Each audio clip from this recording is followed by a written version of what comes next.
Olá, boa tarde. Bem-vindos à segunda edição do CNN Mercado. Em mais um dia de muita volatilidade, o mercado brasileiro vai ao sabor das commodities lá fora e da incerteza com a economia brasileira, com as declarações do presidente Lula. O Ibovespa já caiu mais de 1%, agora há pouco virou para leve alta, caiu de novo e agora opera em queda de 0,10% aos 112 mil pontos. O dólar vai na mesma gangorra, já subiu muito, agora opera em alta de 0,5% aos R$ 5,21, querendo cair para R$ 5,20. O presidente repetiu agora há pouco a crítica que fez ontem à independência do Banco Central e ao patamar da taxa de juros. Um gestor me disse agora há pouco, o presidente parece estar achando graça em fazer uma provocação desnecessária ao BC. Isso porque Lula tinha dito ontem, em entrevista à Globo News, que a independência da autoridade monetária é uma, abro aspas, bobagem, e que a meta de inflação no país deveria ser maior. Como mostramos aqui na CNN, nos 13 anos em que a meta de inflação foi de 4,5%, como sugeriu Lula, os juros não foram menores. A declaração feita há pouco no Planalto, durante um evento com reitores de universidades, acabou renovando a dose de incerteza do que vai ser a política econômica do novo governo petista. A dos discursos moderados de Fernando Haddad, seu ministro da Fazenda, ou inflamados de Lula. Além disso, lá fora, com dados sobre a economia americana, o petróleo virou para alta, o minério de ferro também, impulsionando ações como Vale e Petrobras. Na outra ponta da corda, os bancos e as varejistas estão puxando o índice para baixo. A situação da Americanas é a cereja do bolo, eu já volto a falar dela. Para fechar o capítulo sobre as incertezas da política econômica, vamos ouvir Pedro Fernando Neri, que é professor de economia do Instituto Brasileiro de Ensino, Desenvolvimento e Pesquisa, que fala um pouco sobre o incômodo que o discurso de Lula provoca. Vamos ouvir. O que incomoda talvez mais seja esse discurso ser feito justamente quando o governo ainda não conseguiu apresentar uma estratégia mais clara para o fiscal, né? É claro que a gente ainda está no início do governo, a gente está no primeiro mês de janeiro. Por outro lado, a gente teve aí os meses da transição, a gente tem um grupo político que teve muita experiência no poder, que foi oposição combativa por anos, mas ainda não existe clareza sobre, por exemplo, a nova regra fiscal, ou qual é o papel que a eventual elevação de tributos vai ter no ajuste fiscal.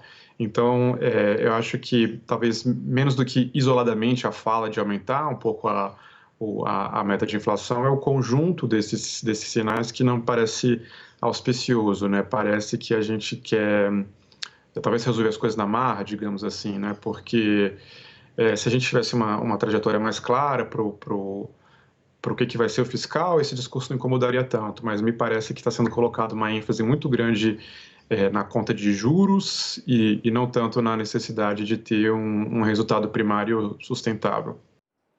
Roberto Campos Neto fala daqui a pouco num evento às 4h30 da tarde, horário aqui do Brasil, uma expectativa se ele vai responder ou não ao presidente Lula. E a próxima reunião do Conselho Monetário Nacional para decidir a meta de inflação acontece no mês de junho.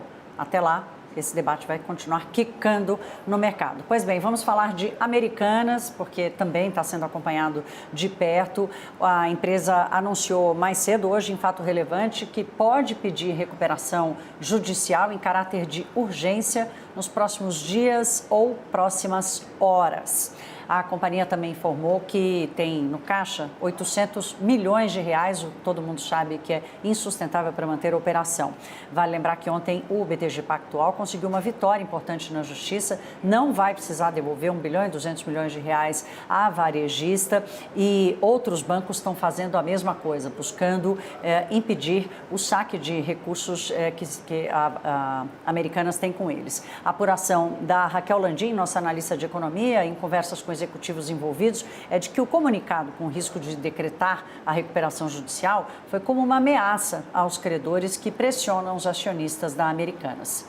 Abro aspas, parem ou vamos apertar o botão, fecha aspas. Hoje, na B3, as ações da Americanas caem mais de 15% e estão entre as maiores perdas do Ibovespa. O BTG Pactual também opera no vermelho. A taxa de desemprego do Brasil caiu de novo, chegou a 8,1% no trimestre encerrado em novembro. Segundo o IBGE, é a menor taxa em quase 8 anos. O país ainda tem cerca de 8 milhões e 700 mil brasileiros sem trabalho. Aqui na tela ao lado, vocês acompanham a evolução trimestral da taxa de ocupação nos últimos 12 meses. Ela cai com mais força a partir de 2022. As vagas com carteira de trabalho assinada foram as que mais cresceram nesse trimestre terminado em novembro, uma alta de 2,3%.